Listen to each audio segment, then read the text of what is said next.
తెగిపోని బంధం నేనమ్మా చిట్టి చెల్లెమ్మా వెళ్ళిపోని చుట్టం నేనమ్మా అన్నలోని ప్రాణం నువ్వమ్మా చిట్టి చెల్లెమ్మా ప్రాణమైన చెల్లిస్తానమ్మా అన్నయ్య అన్నావంటే ఎదురవనా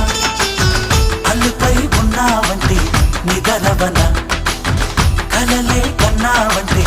నిజమై ముందుకి రానా కలపై ఉన్నావంటే కథనవనా